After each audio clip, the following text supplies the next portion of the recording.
Hello everyone, I'm Nikhil Bhardwaj, PhD Economics, JRF Economics. Students, आज मैं आप लोगों को 4 टिप्स दूंगा जो कि आपने याद रखनी है कमिंग यूजीसी अटेम्प्ट के लिए। वो सारे बच्चे जो कि यूजीसी एग्जाम में अपीयर होने वाले हैं, इन 4 चीजों का आप लोगों को ध्यान रखना है। नंबर 1 आता है टाइम टेबल।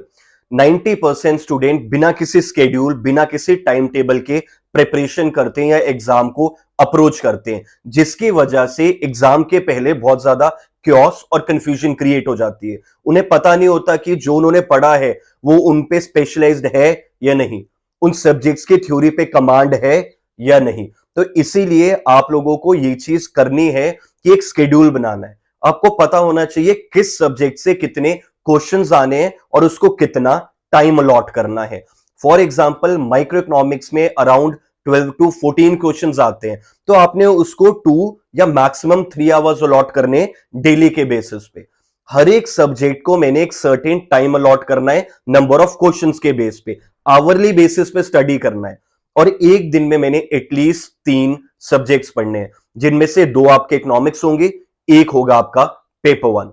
तो टाइम टेबल बनाना बहुत जरूरी है और आवरली बेसिस पे पढ़ना बहुत जरूरी है। सेकेंड टिप आता है जीके।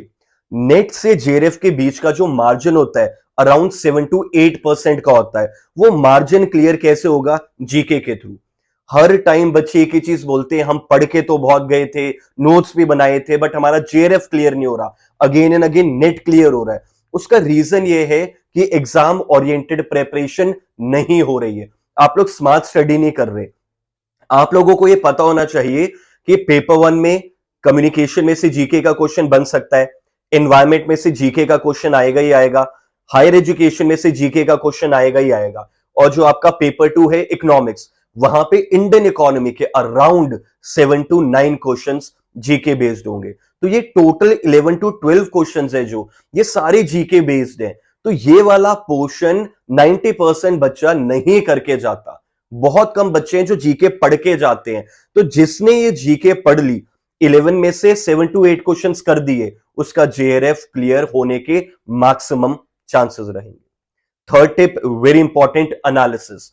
मैक्सिमम बच्चे एग्जाम के 15-20 डेज पहले एनालिसिस शुरू करते हैं, बट एनालिसिस का टाइम होता है जब आप प्रिपरेशन शुरू करोगे। जो आपका फर्स्ट मंथ है प्रिपरेशन का, वहां एनालिसिस करना जरूरी होता है। आपको पता होना चाहिए जो आप पढ़ रहे हो वो रेलेवेंट है या नहीं।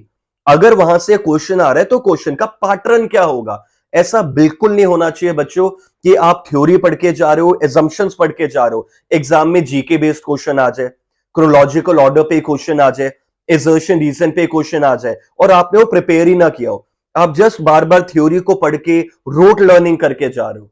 तो ये एनालाइज करना बहुत जरूरी है कि एग्जाम ओरिएंटेड प्रिपरेशन हो रही है या नहीं। तो थर्ड आपका जो सबसे इंपॉर्टेंट है, that is analysis. Fourth tip है जो मेरे अकॉर्डिंग सबसे इंपॉर्टेंट है, दैट इज एमसीक्यू क्वेश्चंस को प्रैक्टिस करना। बच्चों, थ्योरेटिकल नॉलेज कोई नहीं देख रहा, कोई फर्क नहीं पड़ता आपको कितनी थ्योरेटिकल नॉलेज है, अनटिल एंड अनलेस आप उसको एमसीक्यू में कन्वर्ट कर रहे हो। हमारे पास यूजीसी मेन गेम क्या है? जो आपने पढ़ा है उसको एमसीक्यू में कन्वर्ट करना। तो जब जब आप थ्योरी पढ़ रहे हो, आपको साथ साथ एमसीक्यू के क्वेश्चन निकालने हैं, खुद से निकालने हैं। आपको पता होना चाहिए, फॉर एग्जाम्पल मैंने फिलिप्स कर्व आज स्टडी किया, तो फिलिप्स कर्व में से किस तरह के क्वेश्चन निकल सकते हैं। जितनी ज्यादा प्रिडिक्शन उतने बेटर रिजल्ट्स आपके। तो एमसीक्यू क्वेश्चन प्रैक्टिस करना बहुत इंपॉर्टेंट है। ये 4 टिप्स है मेरी तरफ से जो कि कमिंग अटेम्प्ट में आपको हेल्प करेंगे। Thank you.